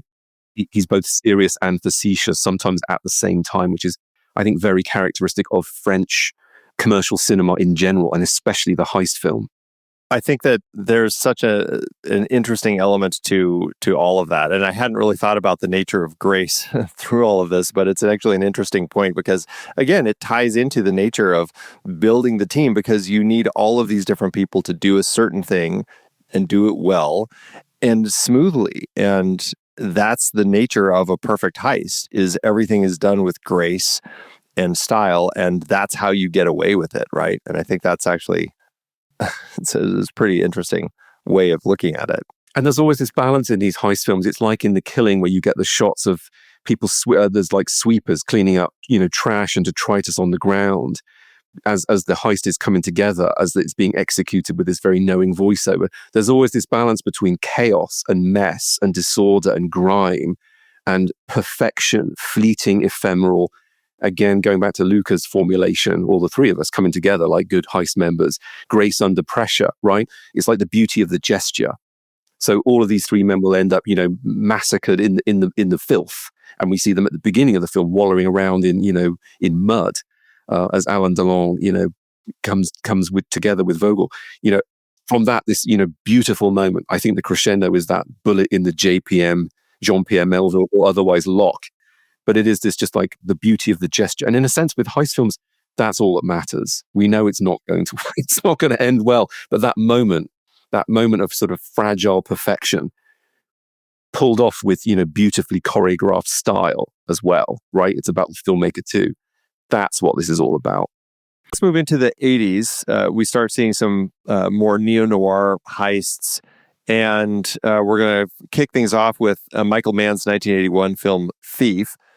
In this film, Frank, a professional safecracker, takes on one last job, one last score before I'm going to retire, before he attempts to leave the criminal world and start a new life with his girlfriend, Jessie. However, he finds himself caught between his criminal associates, a corrupt cop, and a ruthless mobster who wants to exploit his skills for his own gain. Again, going back to what I was saying earlier, like Michael Mann is notorious as one of these people who's like, I want to show it like it really is. We see this here. We see this in Heat, where he hires real criminals to teach the actors, to say like, this is how we do it. And we get a fascinating heist sequence at the center of this, which I really enjoy watching, with kind of like that giant metal rod burning on one end that they're using to kind of melt their way into the safe, which I think is fantastic. Also something that we've started seeing through some of this, but we're also getting we have the main heist, but we have like the preliminary heist. We come in the middle of like this heist that they're doing, and we're using that as a sense to get a handle on what these people do, right? We can see, okay, this is what Frank's job is. This is what his buddy's job is. And we're getting a sense of how it all plays, like how it's meant to go when things go right, so that we can see how it actually goes when it goes wrong. This is also, we're getting some darker characters here with kind of the nature of Frank, and certainly the way that he sees the world and everything, much more dark and cynical, that he's kind of like taken on from his time in prison, and certainly spells things out for where he takes things at the end of the film, where it's just going to like burn it all down, basically. This is a fascinating film. It's very realistic and gritty. Where does this sit for the two of you in the scope of this subgenre? I mean, one thing I would just say as a kind of sub-headline of this whole conversation, I was struck returning to these films, and Thief especially, of looking backwards, film historians, cinephiles as we are, looking at these films, and I would say Rififi in the 50s, Le Cercle Rouge, now this film, they're sort of quintessentially of their time. I think if you were to sit someone down and say, show me a film that sums up the early 80s aesthetic, I mean, Thief is pretty much, it covers some ground for us, doesn't it? I would say this film is to the heist film what Blade Runner is to the science fiction film, similar kind of period. Vangelis, the score for Blade Runner, Tangerine Dream for this film. First of all, as I'm contractually obligated to do, Michael Mann is another huge Melville disciple. I'd say that, gloriously 80s opening montage, no words again. I think it's about 10 minutes. So it is very much like Le Samurai. What Alain Delon loved about that, James Caan clearly loves here, of if you are to show a heist film in sort of literal and figurative pyrotechnics, right? The shot you were summoning for us, Andy, later on, the heist, but that beginning shot, Mann loves very long lenses, so we've lost depth cues, something we see in Pelham as well, that very 70s, early 80s aesthetic of sort of restless zoom lenses, zooming in, highlighting details, very shallow focus. So when I'm going to sound a little psychoanalytic here, of, these incredibly long drill bits, penetrating steel, and these like glorious explosions of sparks. Yeah. I mean, never has an oxyacetylene torch been as glorious on screen as in Thief, thanks to Michael Mann's style here. I'd also say, beyond style, what I find fascinating about this film, and I remember when I first saw it, I read interviews with James Caan, who had, obviously played a lot of ne'er-do-wells and gangsters and so forth, but he said he really struggled with his character because he felt like there was just no emotionality to him at all. And he said, as a performer, I struggled to find ways that the audience would engage with him. But for me, looking back, this is one of the things that makes this film really interesting. I was talking about heist films and, capitalism, of people, desperate for wealth, one gesture to attain it and it's lost. Here, James Caan's whole psychology, he's been in jail for his formative years, right? He spends his whole 20s inside. Comes out, his relationship with the Tuesday Weld character, they're both of them incredibly emotionally stunted. And one of the most extraordinary sequences of this film, where part of the negotiation of your part of the criminal underworld is James Caan essentially buying a child. And it's as if the whole of like the things we human beings want, a partner, a family, a stable, secure life, is everything is, to be bought and paid for with criminal prowess. So those pyrotechnic moments and, the fetishistic, never has a drill bit turning seems so kind of graphically compelling to us on screen, right? It's like Eisensteinian. But the whole remit of the film is these are people who are asocial. They're not socialized in any conventional way. There's no courtship. There's no sort of home life. No. Yeah. It's a weird kind of corkscrew of a Melville protagonist, I guess, like Alain Delon, of just, or the inspector with his, all he does is feed 3 cats. The whole thing is just a sort of financial contract. Everything in, the world we see on screen is dollars and cents, and the ability to procure those through stealing things. It's kind of a remarkable early 80s film, I think. Everyone thinks about, Wall Street and all of the Stone movies and those kind of things. But in his own way, Michael Mann is quite caustic. He's quite austere about how America works. I would fully agree with that. I mean, to me, it's one of the best movies about the Reagan era, I think, in this country. I guess one can see it as a kind of transitional film between the kind of new Hollywood cinema of the 70s and the kind of emerging neoclassical cinema.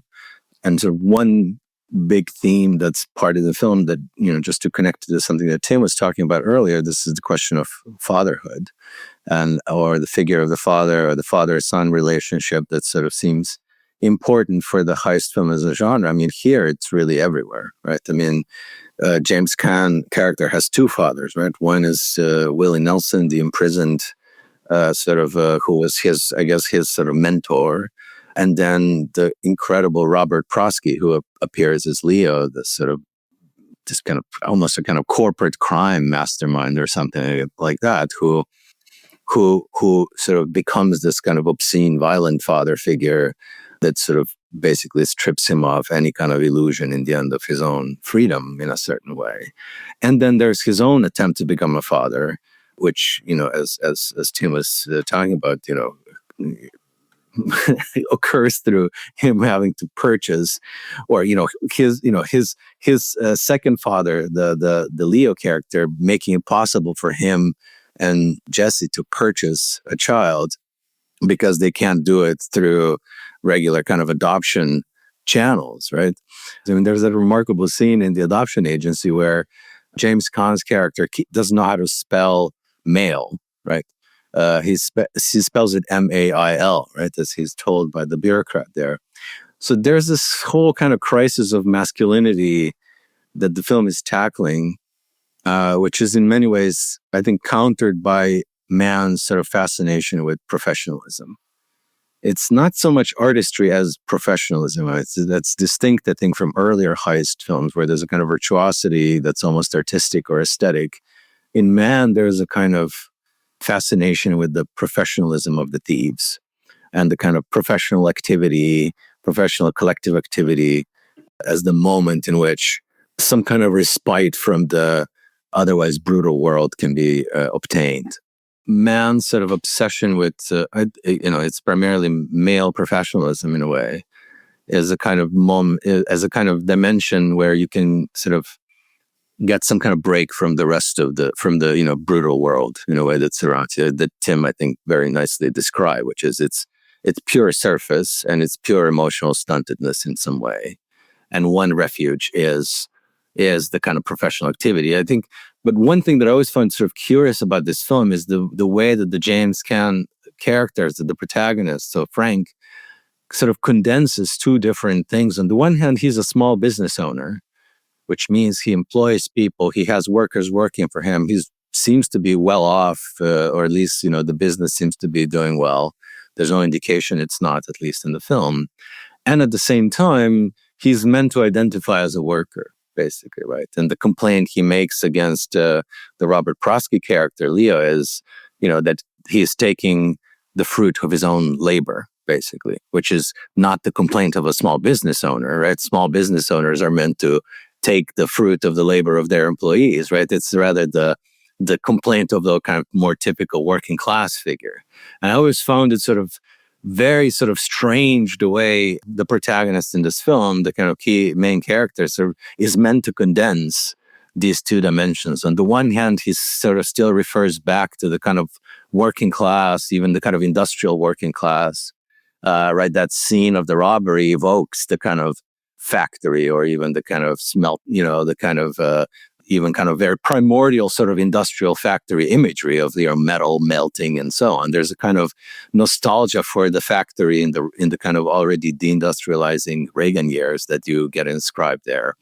And on the other hand, there's him as a small business owner, which is, what increasingly in the 80s and later on, more and more Americans, even working class Americans, are meant to identify as, basically. So it's also an interesting kind of transitional film in that regard, that on the one hand, it has its foot as a kind of heist film, as a film about labor, professionalism, in the kind of older industrial period and a kind of older industrial figure of a worker and labor. And it already sort of, as Tim was saying, points to the aesthetic of the 80s, but also a kind of political ideology of the 80s where the kind of typical position in society for a person is not that of a worker or employee, but rather a small business owner, an entrepreneur of one's own self, and so on and so on. So it's a kind of a really striking thing, it always seemed to me in this film, that it condenses these two different moments in a single figure, which I don't think it's coherent. But precisely because he turns him into such a surface, into such a kind of de-psychologized, emotionally stunted figure, I think he's able to use him to inscribe this tension or this transition between these two different understandings of what one is as a working member of society in this particular moment of the beginning of the Reagan years in some way. I think that's exactly right, Luca. And he is as much a character, he's just sort of an agent. He just does things, beautifully, fluently, unstoppably. But when it comes to, words like you're citing the adoption scene, as soon as he has to talk or write or spell or function socially, he just, loses his temper and becomes, enraged. I'd also just say, ending this analysis on the ending, we do, heist films give us wonderful things. They give us very iconic moments. They're quite modish. They're quite of their time, but they do give us these wonderfully iconic moments. And I would just like to flag the ending of Thief. It's like Bob the Gambler. It's this great absurdist ending, isn't it? Bob wins, but he loses. He's got more money than he knows what to do with, but maybe he'll go to jail, or maybe he'll sue and get out and live the life he's always wanted. So here with Thief, this great shot of these incandescent executions. We think he's murdered, but no, he's got the bulletproof vest on. And then that crane shot of him walking off down this really quintessentially American suburban street, tree-lined. What does he do now? Where does he go? What kind of life can he possibly lead? How invested man is in thinking about those questions, I don't know. But it's this wonderfully absurdist heist denouement, isn't it? You get away, but what have you gotten away with? You're wealthy and free, but what do where do you live? How do you function now? What do you do with the rest of your life? Because he's literally destroyed his own life, burning his own business down, and jettisoning his wife and his child. It's kind of extraordinarily bleak but beautiful at the same time, which I would say is. That's the heist film lexicon, isn't it? We definitely see that with Mann, and I think that's such an interesting element of these crime films, because we can certainly say a lot of the same things about Robert De Niro in Heat. This is a person who wants to function as in the real world, like in the suburbia. He wants to be kind of that sort of life, but in some way it still is like play acting, because what he really is just the professional, and he needs to just stick with what he's good at. And as you two were both talking about, he has to buy his way into having a family. The great conversation that he has with Jesse at the diner about, like, this is what I do, and pulling her into that kind of brutal cold world that he lives in. And it's just this sense that it's almost a facade that he's creating, because that's what he's supposed to do, right? He's supposed to have these businesses, the Reagan era, like, start up your own little businesses and be your own boss and all this sort of thing. But in the end, he can't, and he has to let it all go. And I mean, he doesn't let it all go. He forcefully pushes it away. He tells Jesse, get the hell out, take the kid and get out. Like, that's what it is to him. It's like he's going back to the cold realities of what he actually is. Yeah, that's exactly right. I mean, I would just say one thing about the final sequence, which is that I think it's actually possible to read it as a kind of sequence separate from the rest of the film, or the action of the film, as a kind of pure fantasy sequence, or kind of pure revenge fantasy sequence in a way. And and you can think about how this trope of revenge will become important for the movies of the 80s, precisely of the period, like Rambo or something like that. It's in some sense not even real action anymore, but it's a kind of pure fantasy of revenge out of position of complete impotence, in some sense, that man gives us at that point in the film. Because it's true, like, where does one go afterwards? I mean, it's in a way, it's kind of stands on its own in a way. Yeah, it's a fascinating example of kind of like how we've been evolving these heist films when we get to this place to see what Michael Mann does with this story. Through the 90s and 2000s, we started getting more of the lighthearted heists and more technology, more complex plot structures, more international heist films. We really started seeing kind of an expansion.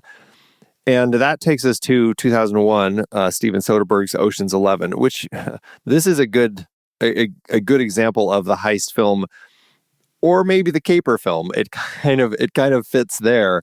Although it's definitely a heist, but I mean, it is so lighthearted. It's so easygoing and just something that you can just kind of like let flow over you. And I think that's what's so fun about it. And here again, we have building the team, the whole getting the team of 11 that is part of the title, and in a way really kind of reinvented the heist for a new generation. Like, we had classic elements. It's very jazzy. It feels, I mean, it's a remake of a 1960 film, but we're getting a very modern, very stylized approach with a fantastic heist at the center of it. How does this one play for the two of you? Do you find that this one, does it lean more heist? Does it lean more caper? Where does it sit for you? I guess I always think of these films, as I said earlier, Andy, I think of them, it's a continuum of elements. I'm not sure there's any hard and fast point of like, that's a heist, there it is. So, I agree with you, but I would even say, this is true of a lot of films of the 50s, especially, my beloved French 1950s policiers. They often have these rather fluid aspects to them. Sometimes they're played for laughs, sometimes they're quite brutish and nasty. And this is, I think, a backdrop of a lot of the films that we've been talking about so far. I think it's interesting, Luka was talking about commercialism, and you could even say what Ocean's 11's contribution, if you want to call it that, to the heist cycle is. These films, I think, were always, going back to The Killing, for example, they're often in ensemble pieces, but they were typically character actors, and sometimes quite not very well-known performers made their greatest contribution, and films people still watch today in cinema in these kinds of movies. But what we've got here is, right down to the sort of stunt joke credit at the end of and introducing Julia Roberts. What Soderbergh is doing here, obviously via the remake, by the original, is, well, why not have that ensemble cast, the plotting of the heist, but almost everybody is a star or a celebrity. So you could say, like, adding to the commercial pool here, instead of having, that lesser known character actor from some television show of 1952, everybody is iconic. You could say, sort of stacking the brew. Looking back on it again, it's staggering to me. It's already 24 years old, this film, but yeah, it's clearly a descendant of Michael Mann. And I know Soderbergh is another fan of Jean-Pierre Melville, of a very hyper stylized film. I think its use of heist film plotting it's very epigrammatic again. Everything is a sort of playful set piece moment. There's very little expositional material to it. We don't get the sort of build up to the heist, fallout from the heist. Almost all of it is little, ingenious denouements or set pieces involving acrobatics or, badinage or banter among stars. And you could say the change that's happening here in the commercial context is the stars are the commodities now, their bodies, their, repertoire. It's all a kind of shorthand, I think, on screen as well. It's also interesting getting to our final three films in the 21st century now.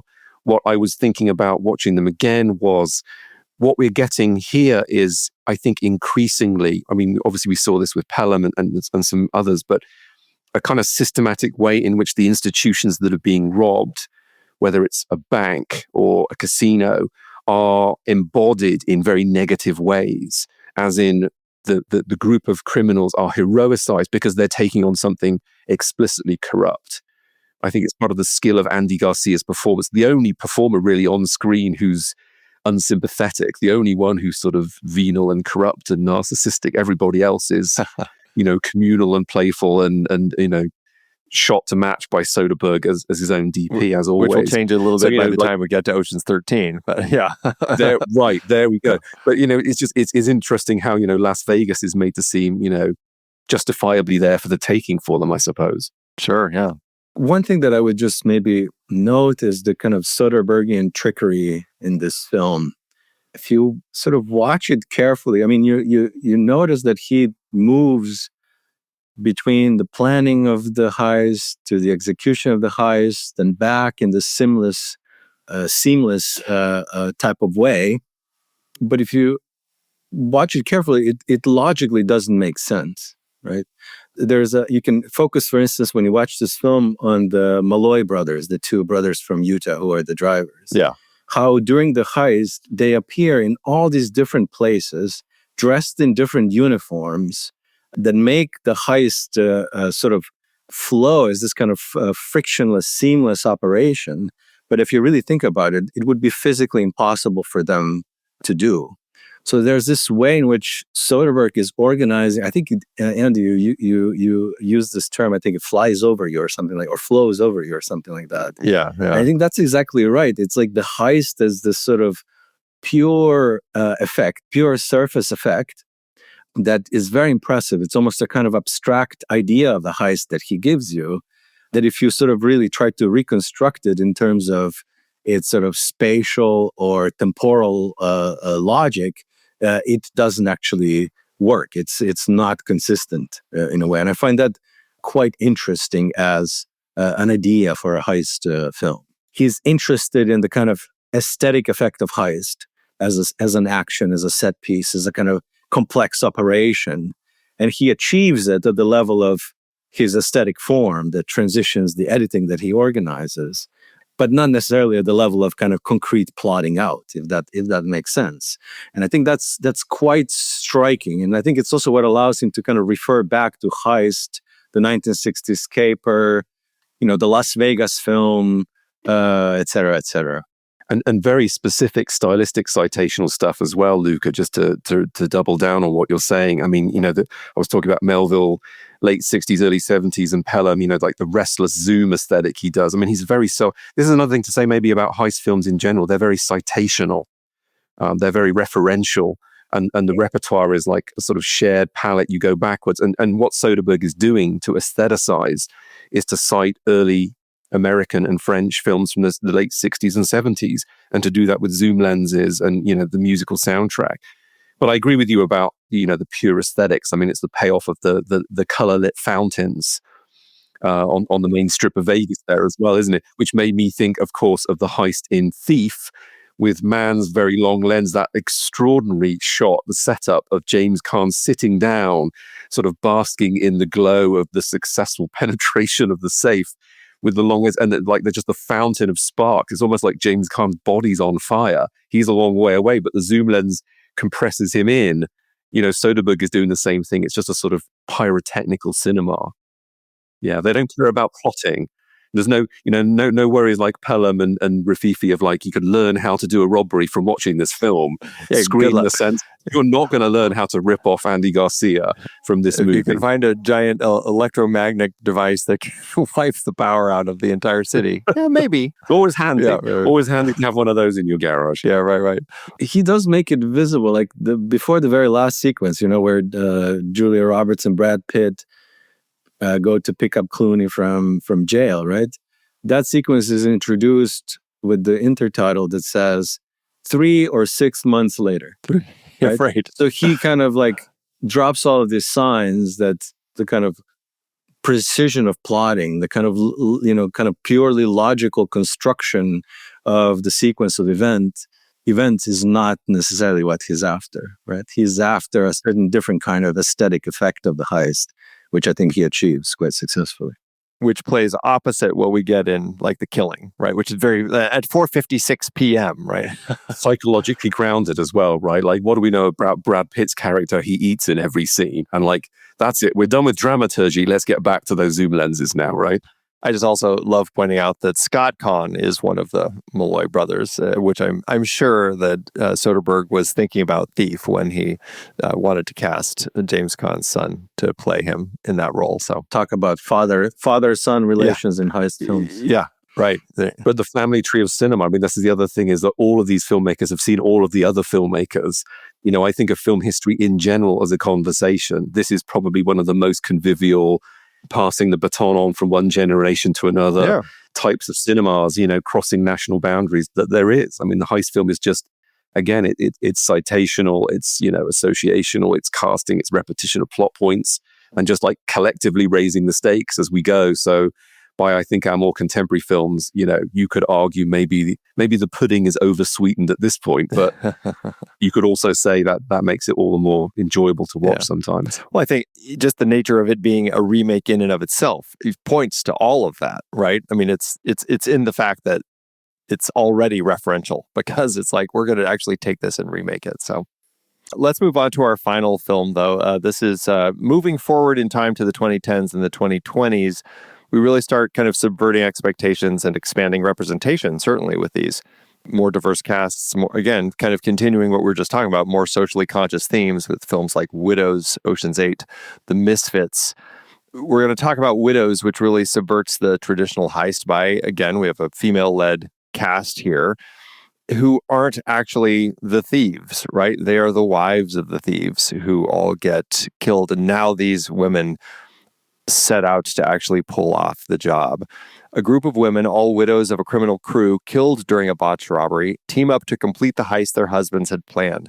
As they navigate the challenges of the criminal underworld, corrupt politicians, and their own personal struggles, the women forge a bond and discover their own strength and resilience in the face of adversity. I find this to be such a fascinating example. It's a heist film that's in many ways less about the actual heist, the physical moment where they're actually committing it, and more about them trying to figure out how to do this. Can we do this? And like, it's really, that's what the film is about them getting comfortable with the idea of actually being able to pull this off. Although, ironically, what's interesting is it's actually a heist film that has two heists in it, right? We have the one at the beginning with those, characteristically for me, you know, Steve McQueen is hailed for many things. He's also a brilliant editor, I think, of those shots of domestic intimacy, Viola Davis in bed with Liam Neeson kissing, and we're cutting to, you know, crime, yeah, doors flying off the van and explosions and people running at them and the camera shooting at them. That heist going wrong, and then obviously the one we get to later on. Yeah. It's a really, I mean, interesting inversion now, and it does seem like this is another sub-cycle of whatever we're up to now, Andy, a sub of a sub of a sub. Right. How deep can we go? Women-centered heist films, you know, going back to Ocean's 8 and that whole inversion of that by then franchise, right? And it's interesting how the film recasts women in this guise. If I can get in a quick plug, I co-edit a journal with my superb partner, Liza Palmer, called Film Matters. And we have an article coming out at the end of this year in our 16.3 issue by John Alexander Mansilla called Robbing the Patriarchy. And he's talking about this film and others like it. So it's, you know, this is clearly a cultural moment, just to cite that piece. But it's interesting for me watching this film. There's a wonderful shot to cite that shot. I love watching Steve McQueen films for many reasons, one of which is how brilliant he shoots faces. He has a very sculptural aesthetic. He's very, even more intentional than people like Mann and Soderbergh of just bringing out pores and sweat forming through sweat glands and people who are under duress but trying to set their face, keep their game face on, as it were, just in his body of work, like Blitz, which is fantastic. There's a great shot where early on in the film, after Viola Davis is apparently has lost her husband, Liam Neeson. And it's just, I think it's a medium close-up on her, and she's sobbing and just in complete physical disarray, just racked with emotion, tears, completely, you know, freeform facially. And McQueen just holds on that shot, and then she sets herself back again and course corrects and gets things back in order and won't show any emotion really again until the final shot when she smiles for the first time to Elizabeth Debicki at the end. And for me, it was like, oh, this is really interesting, because what heist films are about is, as we've talked about a lot, professionalism, grace under pressure, stoicism when it counts. That for me is like the face of this extraordinary performer, the heist film now in this female-centric group, of her almost realizing I need to, you know, push that emotionality down. That's going to undo me. From here on in, I'm in control and I must take action. It's also interesting too that the troupe of women, I was watching this film and a little skeptical about what their actual skills are. Like Elizabeth Debicki, you know, they're recruited. It's like, well, what are they going to do? We don't have, you know, safe crackers and sharpshooters and the muscle as we would classically anymore. But what brings them together for me is a kind of shared burden of care.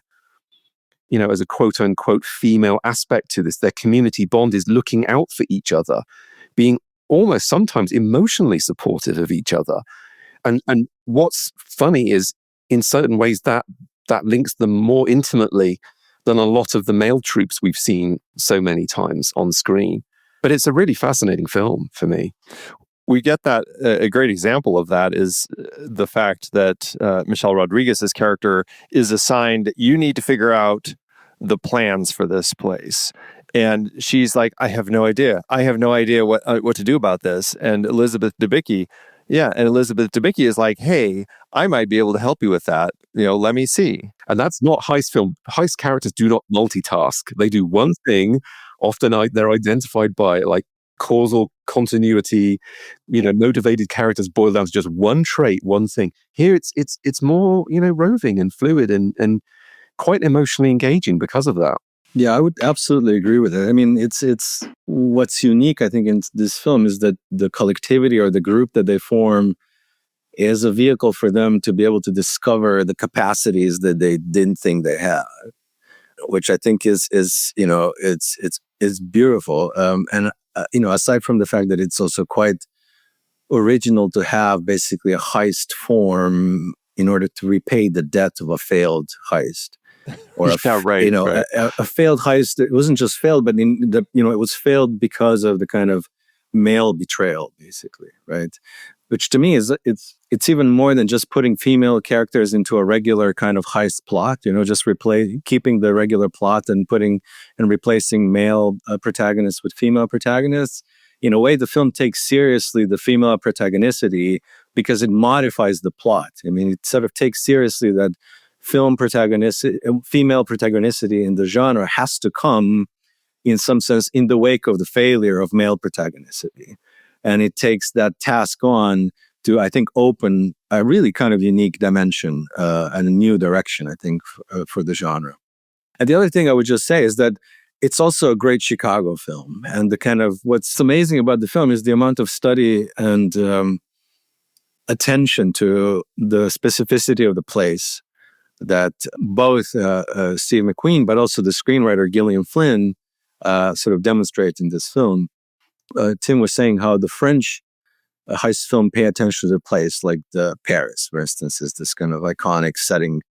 But I think the U.S., the Hollywood heist, it really only starts with the 70s, with films like, Peter Yates's The Friends of Eddie Coyle, which is really where the setting, the kind of Boston and its sort of suburbs become almost as important as the characters themselves.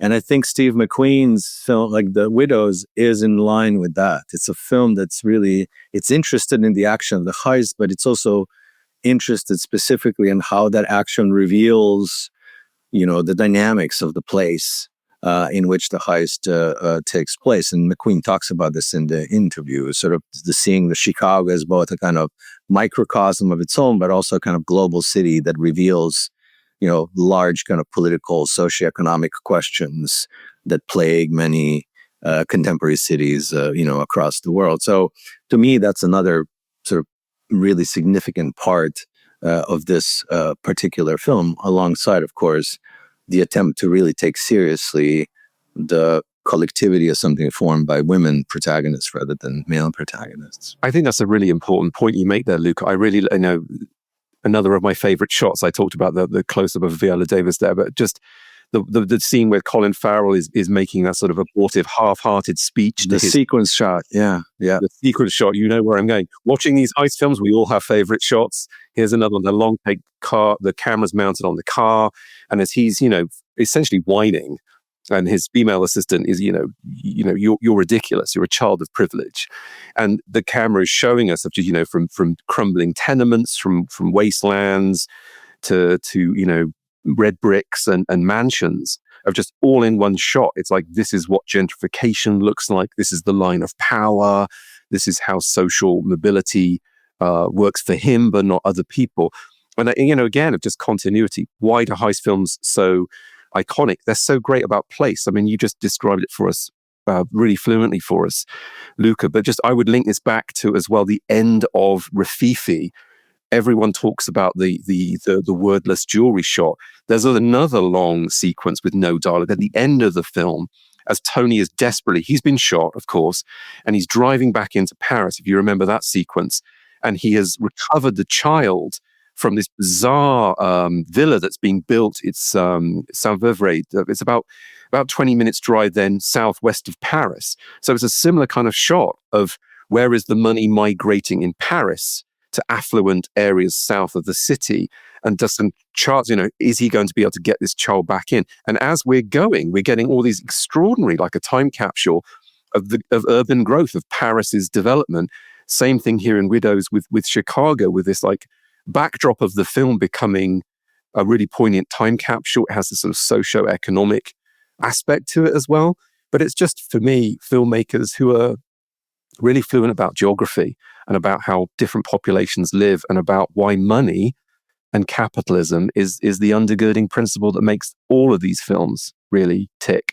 Well, and this one also really ties in the political nature of all of this, where it's a heist, which, as we learn, in some capacity had been one political party against the other political party, is kind of like what the whole heist was.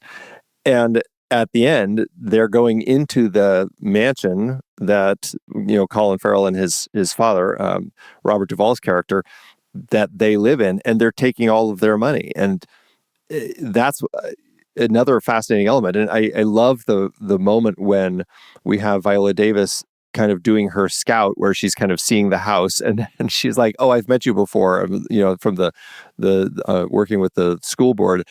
And so you have this context where they've met that is now, when they re-meet later during the heist, it's totally thrown as he recognizes her, and it's just like, different, a totally different context from what he had ever seen. And the last person he would have ever expected to be somebody who is actually robbing him. And I find that to be such a fascinating element of the way that final moment plays, is like the political bomb that we have with these corrupt officials on both sides stealing from each other, and a person who is theoretically somebody who's just wanting to do good, wanting to work with the schools and make things better for her community, and here she is now part of this robbery against these people.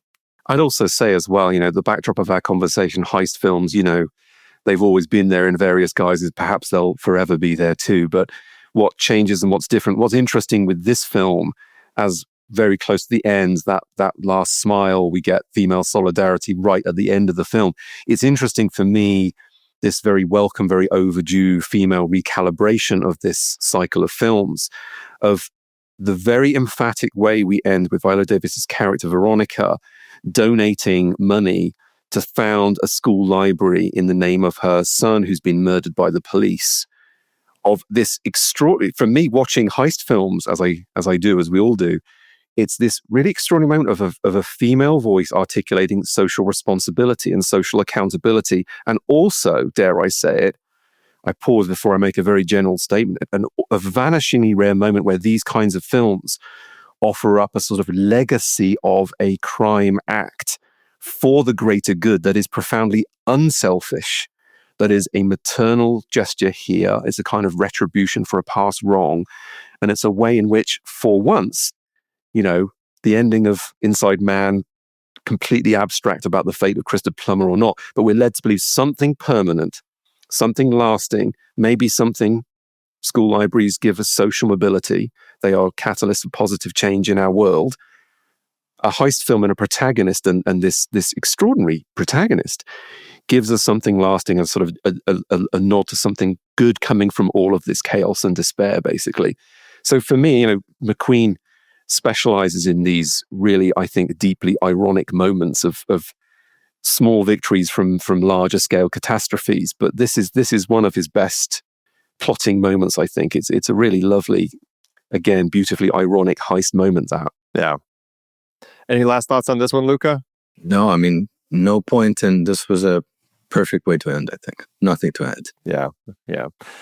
Wonderful conversation talking about heist films, a wonderful set of films. And I know we could have done it in 10 different films and had as equally engaging a conversation. And there are just so many wonderful examples of this. I appreciate both of you. As I said, you've both provided me with a list of some additional films that I'll put in the show notes so people can jump to those. And I've created some letterbox lists where people can see your other recommendations and check those out as well. Lots of great options on there. Again, both of you, thank you so much. Before we go, anything to plug? Anything or any socials that you want people to check out, or any books you have, or anything? Luca, let's start with you. Do you have any plugs? Instead of a plug, I'm simply just going to end by apologizing for my miserable internet connection. And hopefully, Andy, I've given you some material that you could use in the final episode of this podcast. So I'm not going to plug anything. I'm just going to say sorry for my internet. Okay. Well, Luka, if Heist Films teaches anything, it's that you can't handle fate. Your life is not in your own hands. That's right. it's all internet. probabilistic. There's our 21st century. Yeah, that's right. That's So right. it's not your fault. Yeah, In fact, this makes you all the more human. that's right. Yeah. Indeed. Well, thank you for having us, Andy. I will just filmmattersmagazine.com, if I can put in a pitch for that. I mentioned the great Heist essay we have coming out in our upcoming issue. Please go visit that site. The best laid plans. I have an essay in here which I look back on quite fondly, and it's got, if nothing else, my article in that book chapter. A really lovely book. I really enjoy it. There's great essays on heist films of all nationalities there. If nothing else, it's got loads more citations of French films. I would love people listening, watching, to go and see some more French stuff. The French are brilliant at commercial films. They are great at heist films. They are just there to be discovered. So I hope that can send people off in some interesting viewing directions. I will second that. I use this book when I teach heist films as well. So definitely check it out. Oh, great. Well, both of you again, thank you so much. I really appreciate you being here and being part of this fantastic conversation. Thank you, Andy. Thank you, Andy.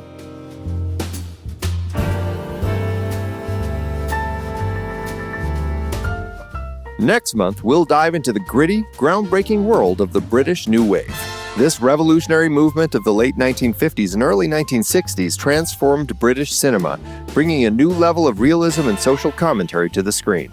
We'll explore how filmmakers turned their lenses on the working-class struggles and changing social landscape of post-war Britain, creating a raw and uncompromising portrait of a nation in transition.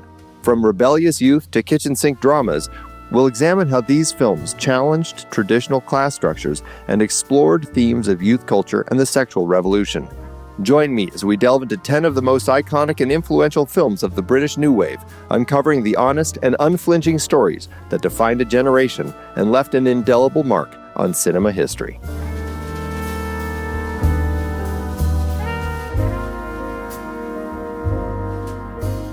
Thank you for joining us on CinemaScope, part of the True Story FM Entertainment Podcast Network. Music by Orcus and Ziv Moran, featuring Renana Big Band. Find us in the entire Next Reel family of film podcasts at truestory.fm. Follow at The Next Reel on social media. And if you're enjoying the show, leave us a rating and review wherever you listen. And as we part ways, remember, your cinematic journey never ends. Stay curious.